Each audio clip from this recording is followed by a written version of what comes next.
Hey everybody, welcome back to You Are Free TV. It is Thursday, April 2nd, 2026. It is, of course, Holy Thursday. This is, of course, the Last Supper day here in the Advent here as we go forward towards Easter. It is amazing, incredible day here with the news. We're going to jump right into it. I'll start with my disclaimer. This video is for entertainment purposes only. It is protected by the United States Constitution protecting free speech, as well as the Sullivan Act and reporting. It is not intended to bully or harass anyone, never to incite violence, hatred, or lawlessness of any kind. It doesn't give legal, medical, or financial advice, and there are further disclaimers in the description below. So I'm so glad to be back with you here. It is April now.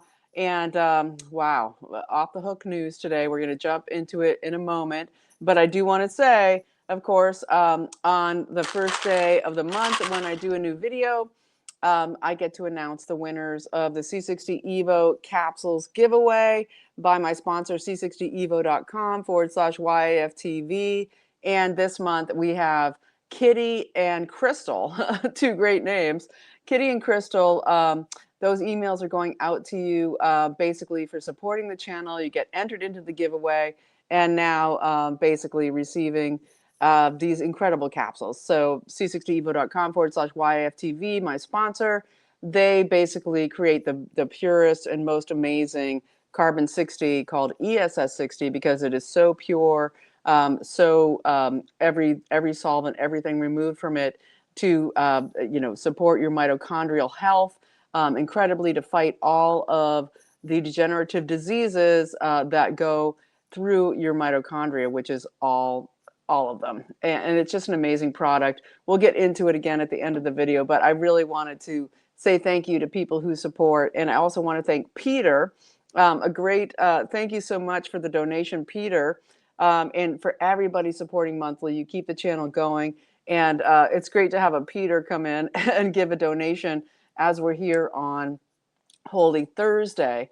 And what it means here, the upper room, in the upper room, and as this incredible gift that we've all been giving with Jesus Christ of the forgiveness of our sins. So taking on of that sacrifice so that there will be no more sacrifices. And instead, through repentance and redemption, and of course, the beautiful gift of the resurrection as we go into Holy Easter week. And it's just such a wonderful time to be alive.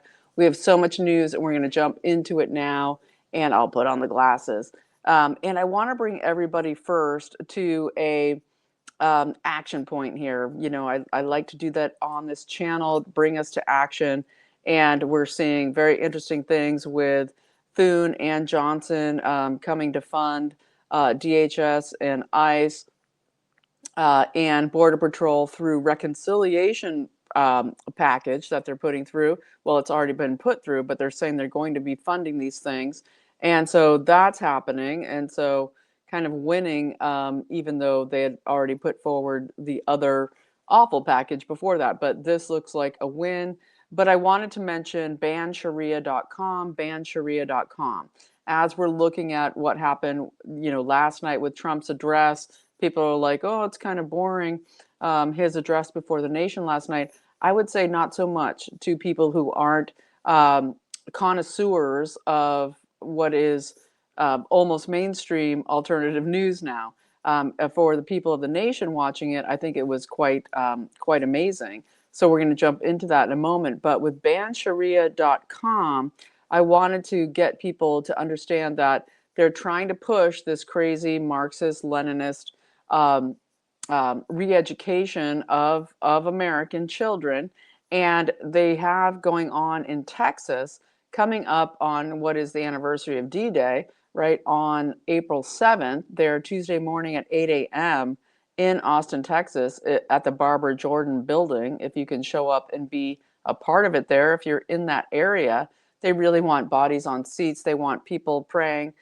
Basically, this is to stop CARE, which is still functioning, even though it was supposedly declared a theist organization by not just President Trump and his executive order, but also by the governor of Texas, still pushing this crazy thing to not only get out George Washington and all of the founding fathers' civics education out of our K through 12 schools, but to also insert somehow that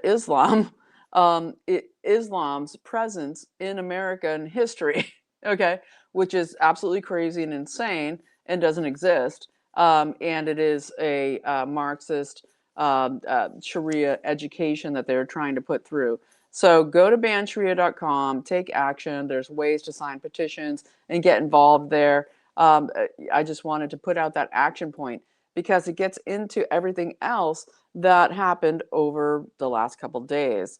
We have, of course, President Trump, his speech. I might start there. There's so much going on, but I think I will go back to Trump, what he said to the nation last night, and where people are saying, "Oh, it's a nothing burger." This speech, and yes, it wasn't like, "Hey, we're going to call out, we're going to call out the Atlanticist bankster regime. We're going to say we're out of Iran right now." But to people who aren't in this stream of education, listening to it, I talked to people like my father, okay, who listened to the speech and was quite thrilled by it. He found it very exciting and fascinating to hear that Trump basically said, it's up to the people. It's up to those who use the Hormuz Straits it will start happening naturally when the people who actually use them take the opportunity um, to basically make sure that they're functioning properly. And of course, again, saying 2 to 3 weeks in Iran, which he had said the day before, and also that he did mention that NATO didn't come to the U.S. Aid in this operation. And we have Keir Starmer, of course, hair on fire. He's very, very soon to be gone, right? And so we have Pam Bondi fired today. We're going to get into that. The AG Pam Bondi is gone, and we'll get into that in a moment. But I think this is important to cover. Basically, that China and and and Europe, dependent on the Straits of Hormuz and, of course, other Asian countries as well, will have to pick up the slack here and to police it and to find out, or they can buy oil from America. And again, this situation of the Iran war being an economic war to regulate energy, which is the biggest source of control across the world from the imperialist cabal of the City of London for the last hundreds of years. And Trump is taking it full on, full bore. And there's never been an operation like this to see that an entire huge country's operations of control being a proxy state of so many of the cartel Babylon's um, axis there, where they control so much of what goes on with the economy of sin, with the trafficking, with the weapons control, with this constant threat, okay, of the nuclear threat and all of it, even Israel being controlled by this. And so as we see Trump delivering this kind of what sounded like a milquetoast speech to people who aren't watching all of what we do every day, to them it was quite exciting. Like my father, for instance, he was like, wow, it was so amazing to hear him say, call out the Islamic regime as, these dirt bags and things like this. Basically saying, and how NATO didn't come to our aid, and that all of this stuff about American energy being so important. It's very interesting. We're seeing in California today the first sales in offshore drilling that now has been put back and active, right? And so I just want to put out there that, we're seeing Russia losing their cheap drone supply out of Iran. We're seeing basically where the deal with the Arab states is that they're going to have to actually step up and really go for what is the Abraham Accords. And this does drill down Israel. I hope you can understand that it does drill down Israel. And not only that, but the opportunity where we could see the women and girls of the Middle Eastern countries, if they can get a more secular society, how we might be very, very happy about that, to end this massive slavery of the female population in Islamic societies. So this is all going on, and I think it's fantastic. And I think that we have a lot of really good happening here as we approach Easter weekend. And so, with Keir Starmer, he's now calling it an emergency. He's not long for the prime minister, right? We wonder, is Nigel Farage coming in? Is he really still the real deal? He's very tied in. Like Nigel Farage is kind of squirrely right now. We don't know. But we do see that Keir Starmer's his days are numbered, calling this emergency Zoom call type situation. But basically, on their hardened lines, they're going to get together remotely, him and the NATO nation heads, the chiefs that run NATO in those nations in the EU, to talk about what they might do now that the US has taken out all of Iran's military infrastructure, what they might do if the USA and Trump basically saying, it's up to you. It'll naturally reopen when you take charge, and removing the USA from the control. And basically, we've spent $9.5 trillion of our taxpayer money, okay, since NATO has been in its inception, to do all of the bidding of the City of London. And Trump is saying no more. Okay, that's $845 billion a year. Okay, that's massive, massive amounts of our taxpayer dollars going to fund our own deconstruction of the United States, which has been going on methodically since World War II, to offshore manufacturing, for all of it, right? And so Keir Starmer is in the deer headlights. They're coming up with what they need to do. But Trump's speech last night really was excellent for the people that are in the middle road, that are, Republican, but kind of mainstream, and get to hear this. Seemed to be a very, very exciting thing for them. And so let's not just think that because it wasn't everything epic we want, that it didn't mean a lot to American people who are coming maybe from a more you know work all day and follow the news at night. Okay, this is very important, and that it went on the networks and all of it. And so let's go in, because we've got, of course, AG Bondi now is fired. Okay, this is huge. Uh, and of course, we've got Blanche as the stand-in. Bondi has come out and said she has a month-long exit plan here, with a month as she's leaving. Todd Blanche coming in, the AG. Nobody's giant fans here of Todd Blanche. And of course, last week, what did we see? Him on MSM coming out and saying, well, we really should have ICE agents at the polling stations, right? And of course, yes, but that's a new take for him.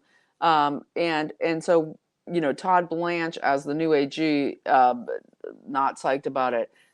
So many names coming up. This Lee Zeldin, the EPA head, being thrown in there as a possible new AG. Let's get somebody like Mike Lee. Let's get an AG Paxton. Let's get somebody with Eric Schmidt, or someone with some real chutzpah and brass in their constitution to take on this role, because of course part of this Pam Bondi thing was that she was playing both sides. And of course, the ouster of Ed Martin, the weaponization of government task force getting no teeth, the slow walking of what has been the weaponization of government grand juries there in Florida to do with John Brennan, all of this going slow, slow, slow. And Pam Bondi has been, fighting the massive lawfare of the deep state, Norm Eisen now taken up, okay, by Eric Swalwell. And one of the supposed last things that came out in the arguments where where um, where Trump was firing her, that this had to do with, of course, Eric Swalwell being teed off, being given intel that the FBI was about to release the Christine Fang, the Fang-Fang affair files of Eric Swalwell out of California. This is, of course, impeachment Swalwell. This is uh, he's been at it a long time. He's basically running for governor of California, and he's actually pretty high up there because he has tons of money behind him. Even though he is basically doing it to stay out of prison because of all of the other things coming out against him, including Fang-Fang and the affair with her, this aide in his campaign and in his government where he had this affair with her. She's a CCP agent, very much like Dianne Feinstein. Dianne Feinstein's 20-year, sort of valet aide person who Feinstein, of course, fought for China to be included in the World Trade Organization to get them off of this list of that they are doing crimes against humanity, against their people, with everything, with of course, Tiananmen Square post that, where it came down to the total decimation of our manufacturing in this country. Her husband, Dianne Feinstein's husband, started the first venture fund that was about, funding China and what was going to become, of course, the total stripping of American manufacturing. And we're seeing by, people like Peter Navarro coming out yesterday and saying, well, our manufacturing is up. We're across that 5% mark. We're climbing and climbing. The manufacturing is growing and growing. We're reshoring the manufacturing here in the USA. It is happening. It's on plan. It's going. And so even regardless of the Iran operation, the manufacturing, the money, the plants, all of that are being funded and being created and opened and run. And so that is happening. So, but what we hear with Pam Bondi is that there was this situation of tipping off Eric Swalwell, who apparently she's friendly with or whatever, according to Gateway Pundit, that that there was this investigation by the FBI about to be released about Fang-Fang and his affair. And we have people like Joel Gilbert, who has done all the great, all his documentaries about Barack Obama's, fake citizenship, all of the mortgage fraud to do with Tisha Tish there in New York and everything. He keeps coming out with all this mortgage fraud information. He had also found it about Eric Swalwell, and he'd also said he's not eligible to be governor of California because he's not actually a legal resident of California. He does not domicile there. It is not actually real, and he committed mortgage fraud. And so there's all of this going on, and this tipping off of him seemed to be one of the reasons why AG Bondi got the boot at the last moment. But I think it's more besides, obviously. And we've been waiting for this moment, even though, okay, with the massive lawfare, we need to understand that, Norm Eisen was already with Swalwell like day one because of that tipping off by Bondi, or supposedly for entertainment purposes only. You had Swalwell bring in Norm Eisen, of course, the most expensive, the most hugest executor of lawfare in this country, right up into the plan to how to, go against Trump in 2020, the lawfare plan, which the takeover of the legal system is the Marxist lawfare plan and has been forever. And of course, you get into all these people's Trotskyite, Russian, Ukrainian, Jewish roots. They're all connected to that time. And you never what you see with the Trotskyites, the Leninists, all of it is that you always use whatever adversarial group is available to be allies with in order to execute what you need to get done. And so Swalwell hires Norm Eisen immediately to put in a lawsuit to stop, to put an injunction to stop the FBI from releasing the Fang-Fang, Christine Fang affair files. Okay, so I think that this tipped off the getting rid of Bondi, and so we'll see what's going to come in with our new AG. We need a big player. I'd like Mike Lee. I'd like Paxton. I don't want, of course, Blanche to be in there at all, long term at all. And so we're in the squirrely zone. But we also have McDonald put in. He was sworn in. J.D. Vance swore him in as the new national fraud AG, and that this is going to be investigating the hundreds and hundreds of billions of dollars of fraud that are being discovered across the country, starting with Doge and then coming on with all of the, of course, wonderful independent journalists exposing all of this. We're seeing, whether it's autism, daycare, hospice, trucking industries for the Indians and the whoever's. We're seeing all this fraud, the hundreds of billions of dollars, and this National Task Force fraud unit of an AG of McDonald now put in, sworn in by J.D. Vance, and J.D. Vance supposedly is the overseer on top of this. And so there are big changes up here going on, and we also had whispers and what looks like might be the ousting also of Kash Patel. And so this is huge, that Kash Patel might be thrown out as FBI director. And this is coming as we're seeing huge information to do with the pipe BOMBER situation back to 2020, the cover up of it, the indictment of course, Brian Cole, that was fake, and all of this coming out that this person who looks to be having been involved, Shawnee Kirkoff, all this information about her coming out, and what, of course, Steve Baker out of the Blaze has been saying for the last few months, and we've been reporting on here, is that there might be this cover up, okay, connected with the CIA and connected with somehow Kash Patel. So we'll see what's going on there. We'll cover it. I'm going to get more into it in a moment.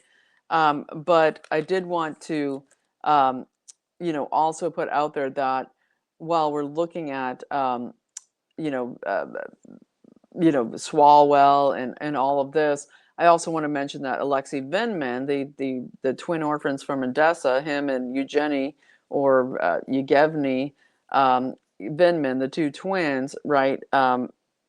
Alexander Vindman, who's running for Senate in Virginia. Okay, this is with Spanberger, the total communist, bringing in massive taxes to Virginia immediately.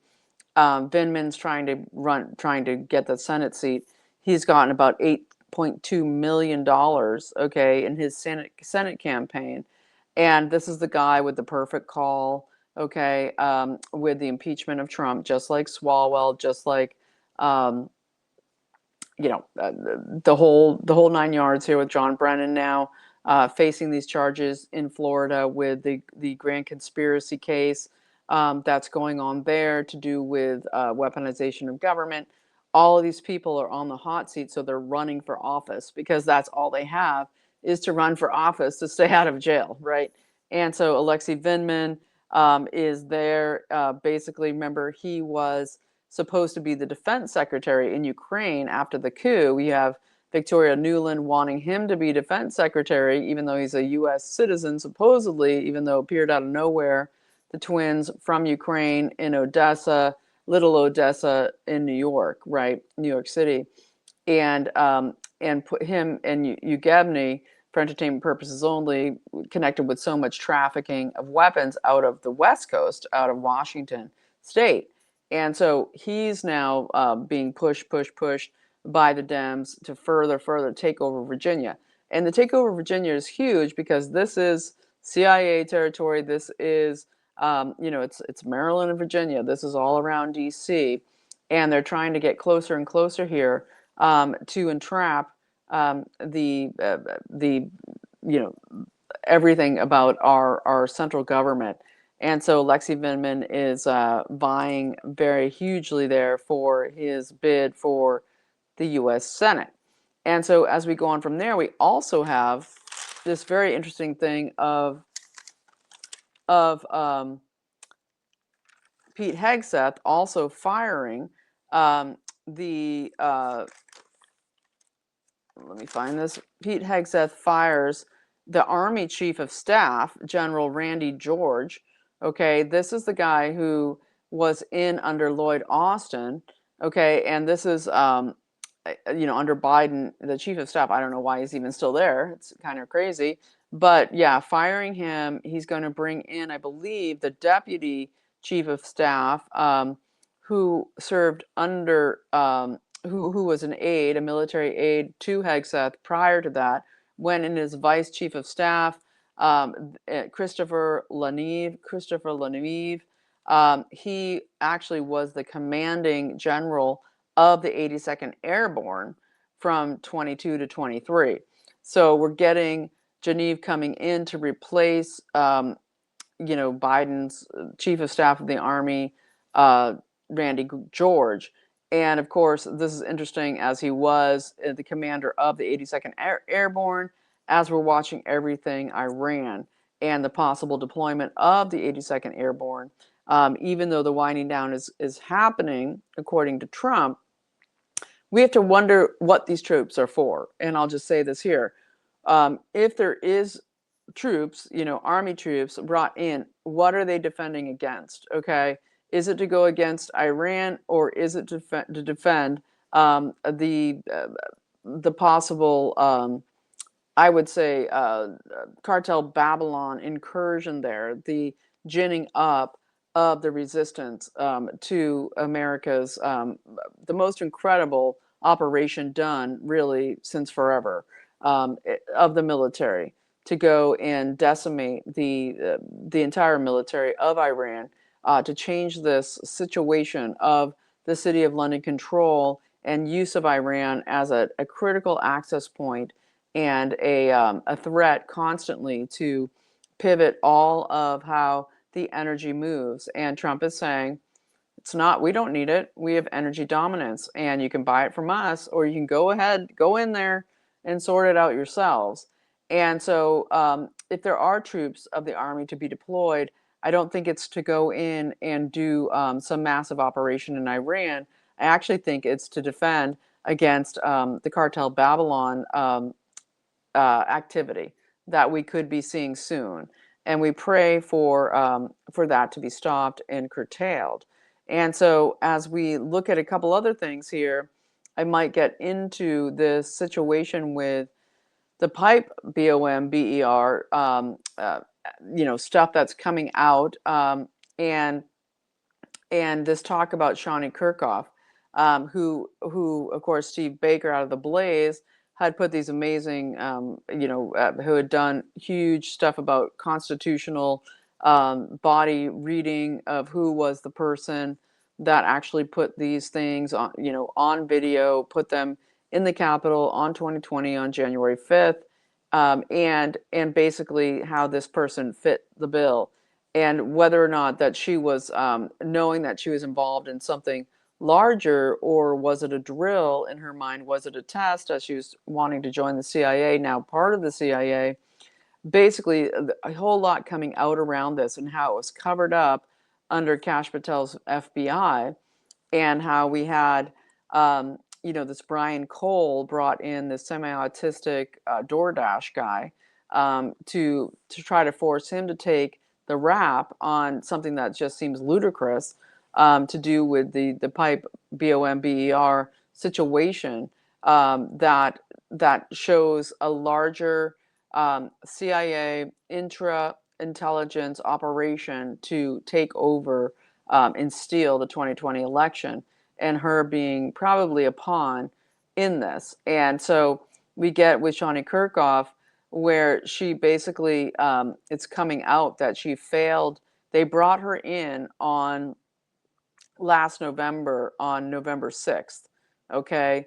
And they actually, they started they brought her in for an interview and a polygraph test. Okay, this is when this was all coming out last November, and they brought her out. They brought her in for an interrogation and a polygraph test, and it looks like she failed it miserably. Basically, deception indicated. Where she basically she was asked the questions: did you plant those pipe BOMBS? And did you place them on January 5th? And she failed both counts of that, plus other aspects of the test having to do with, all of the bio data that they collect on her behavior, her, everything that they do when they're doing these polygraph tests. Failing hugely, and basically we get this situation where huge players are defending Brian Cole and coming out and saying that, in their documents, document 59, that that the defense is coming up to say they can't be held in contempt of court for violating a gag order. That there was a gag over this whole situation with Brian Cole's um, um, his trial, etc. But basically, they were being called up for exposing what is called true names of government agents, and so this having to do with, of course, Shawnee Kirkhoff. And so there's all the situation where it's looking like the cover up on the pipe BOMBR situation to do with January 6, 2020, had to do with very much deep intelligence run operation, obviously, as part of the overthrow and coup on our government, on our election, etc. And so this all coming out might be connected to why Kash Patel might be leaving, as far as multiple other things. We can see of the, you know, Charlie Kirk turned into Joe Kent scenario. This whole situation that's going down is looking like it is a changing of the guard, and we hope it's for the positive. I do think it is, and we're going to keep following it, and we're going to keep telling you everything that I find out. But I also wanted to mention that Tina Peters has had, um, a breakthrough in a way, but also it should all just be ended. Okay, she should be granted clemency by Governor Polis, but instead, what we get is the situation where she's getting a new hearing. This is Tina Peters of the 2020 election fraud call out, who tried to preserve the evidence of the machines out of Mesa County, in in excuse me, Colorado, where she was the county clerk, jailed for 9 years, and she's been, of course, trying to fight this ever since. 69-year-old woman who basically has been tortured in prison, and we all know the story. So I don't need to go in and tell you all of that. But basically, what we're seeing here is that she's getting a new hearing where, that rhino judge, trial judge Matthew Barrett, who should immediately be deposed, is basically saying that we're going to look at your sentencing. Perhaps this was done improperly. And he gets to resentence her. The guy who literally sentenced her improperly, saying that her free speech, which was that he said it is more dangerous than a murderer for you to be able to go out and speak about the election steal, than it is to commit, uh, murder, basically. And so basically what's coming down here is a new sentencing that, of course, her free speech would be protected. It should have been protected, and that this is just basically, to lessen her sentence. And no, no, no. We want time served, no parole, no felonies. We want her exonerated, and we certainly want clemency immediately. And so it is good, but that she has a new chance to change her sentencing. But this is baloney. This is, of course, Jenna Griswold, the evil lieutenant governor there, the person who orchestrated all of this arresting and sentencing and prosecution of of Tina Peters. This all needs to happen where she is exonerated and given clemency by Governor Polis. If he wants any political future, it would really behoove him to grant her clemency now and not put her through this show trial. And so let's go on from there. A couple more things before I wind down. It is interesting to see things like Mike Lindell. He of course is running for Minnesota governor. He found out they forced him out of his factory, his warehouse and factory in Minnesota, where he'd been for years, by selling the property to some deep state operative who then wouldn't renew his lease and made him move. And he had only 2 months to get out. He was able to shift it. I mean, this guy is miraculous. He's running for governor. They're like, you're out. My pillow's gone. After everything, destroying his box stores, access, all of it, trying to debank him, just every single way. And what he found out when he had to move so quickly and did do and has done, and it is just an amazing, incredible situation of how Mike Lindell, whose belief in Christ is so huge and just so protected in every move that he does, that he was able to move to a new warehouse and factory. But what they found out, as customers had been saying to him over years, I try to make purchases on your site. This even happened to me. I try to make purchases on your site, and they decline my my purchase. They say, oh, declined, even though there's plenty of money on the card, whatever. Decline, not happening. And he was able to find out the apparatus, about how banks across the country have been declining payments to him. This happens on multiple other sites. I'm sure you've come across it. If you are buying products from Patriots, you see this happen to you as well. And this will be coming out soon, where he's able uh, uh, to reveal the mechanism he's found, where banks across the country are within the banks, declining purchases to buy from corporations, okay, that you support, where they stop you from buying the products. So evil, so awful. And so we're going to keep watching what he reveals on that. His employees, of course, also denied loans by banks just for working for him. They can't get car loans or home loans because he is their employer. This is, of course, again, the Norm Eisen, the Leninist lawfare situation that we are confronting, where that is what real Nazism, totalitarianism is, where the banks and the legal systems combine to stop the economic abilities of the citizens, to create this massive social control. And so we're watching all that happen. It is quite awful and disturbing to see. But I think all in all, a lot is really looking up, and we're here right now this year, right before tax time is about to close here in less than 2 weeks. We have 20 million Americans who have been able to utilize the no tax on overtime benefits that Trump was legislated, right? That's so fantastic. 20 million Americans working overtime and not being taxed on it. That is a fantastic win. And there's so much more coming. We're seeing, of course, as I mentioned earlier in the video, we have Thune and Johnson putting forth that through the reconciliation bill, they're going to be able to fund DHS and fund Border Patrol. And in this strange situation where you have AG Todd Blanche saying, why shouldn't there be ICE at the polling stations for 2026? So we'll see what goes down. It is very interesting to watch it all, and what's coming up with Trump's new plan for the new AG.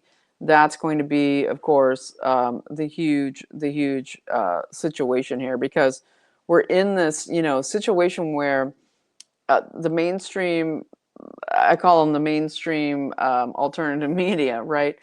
with the millions of viewers, right, where they're all knives out. It's like Ides of March, right? Ides of March, happened. Now it's April, but in March, right, it was the Ides of March. It was knives out for Trump. Iran, he's lost his mind, he's demented.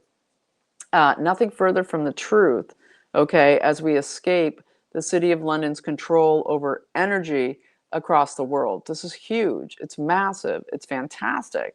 And it's really interesting to see how people who are supposedly stalwarts of Trump are willing to say that he is non-compos mentis, he's demented, he doesn't know what he's doing, his narcissism has taken over, instead of actually doing the research and seeing what's really going on behind the scenes here.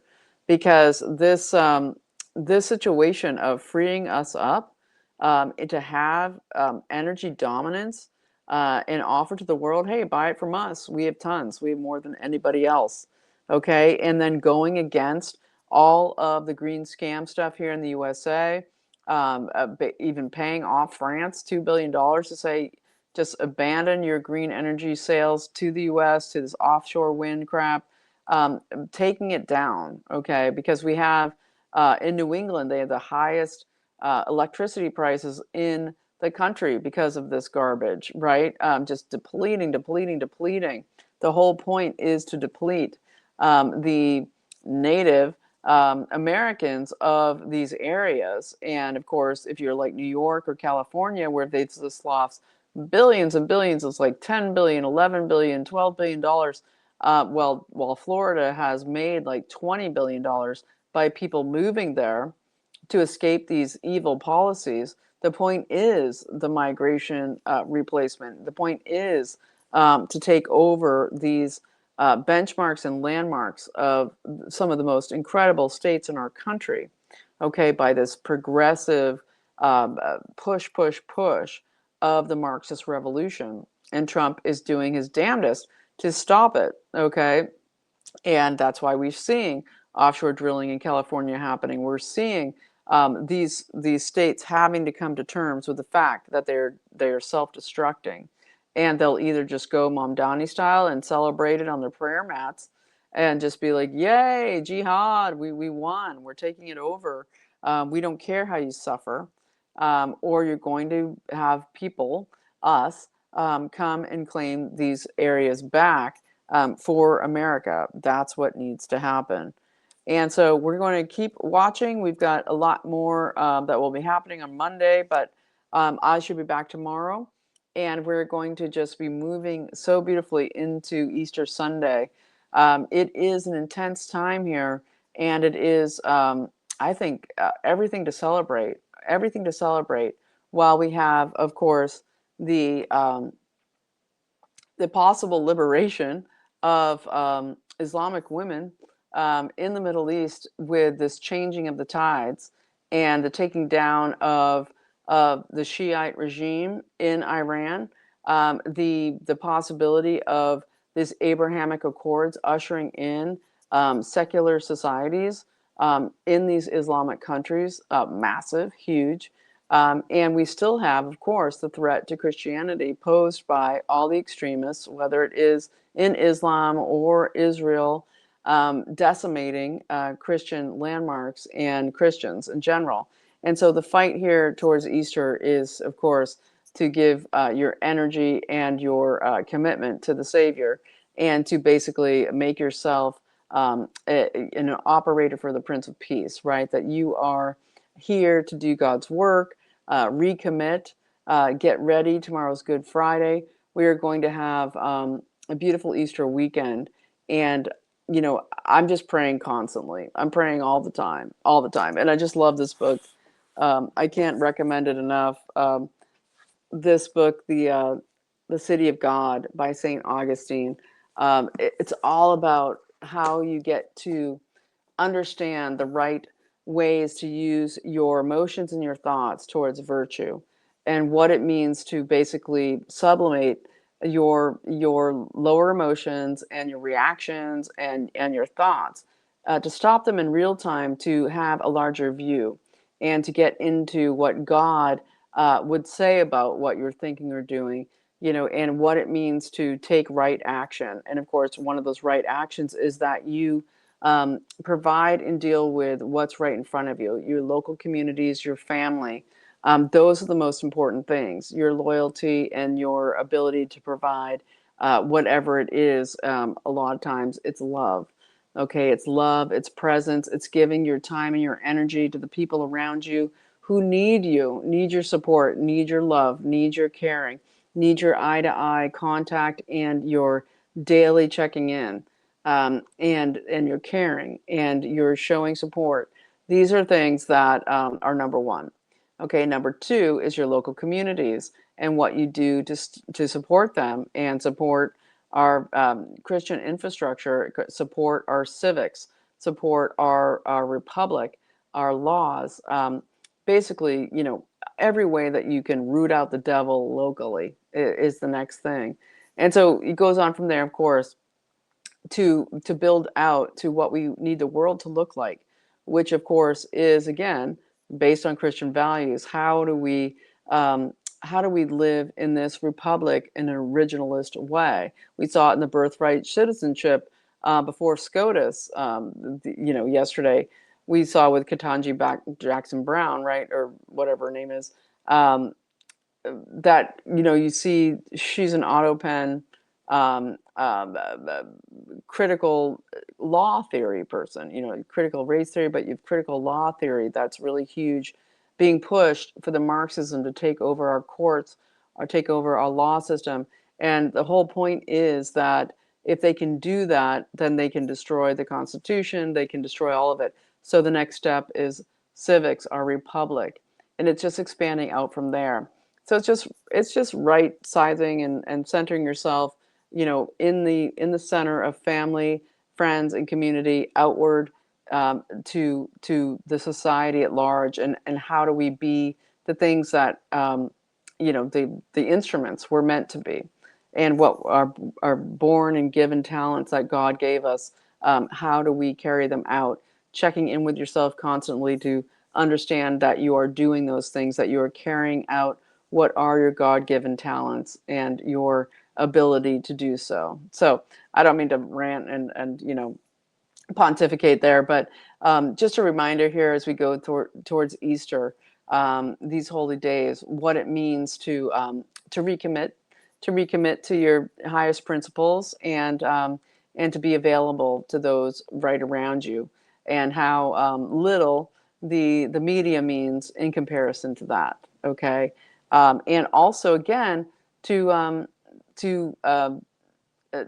understand that we don't know all the intricacies of what's going on in what's Trump's plan here with Iran or in these change-ups, but to understand there's a reason for 10 years that we have put this person in charge, and why we continue to do so, and that these operations are on a grand scale, okay, to get America back into an economic position of power, so that if we can't stop the attempt to destroy America's energy dominance, America's energy renewal and reshoring of manufacturing, if we can't do that, that is the renewal of the American economy.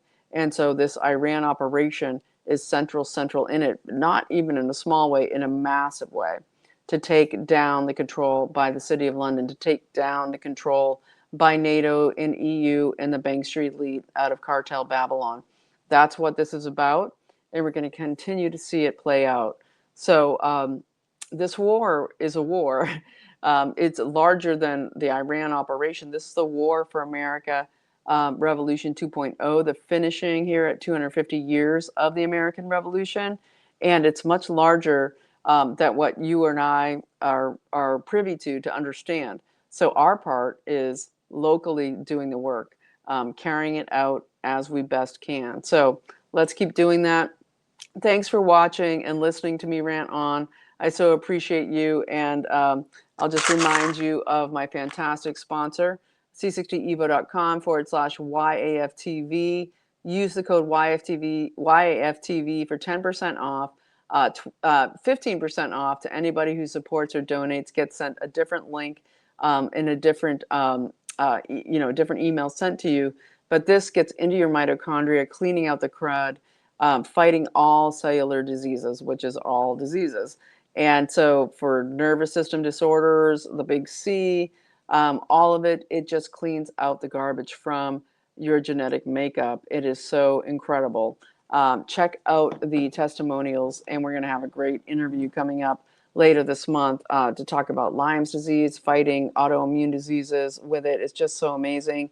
And if you found something helpful in this video, please support the channel. There's ways to do so below. I so thank you, and I just want to again say happy Holy Thursday, the upper room.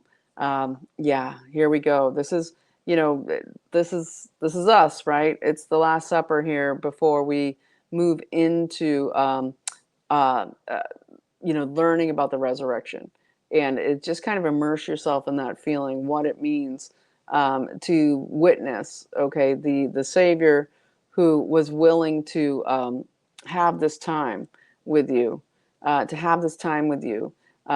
he was embarking on the greatest sacrifice and mission of all time. So I'll leave it there. You are free, and I'll see you tomorrow.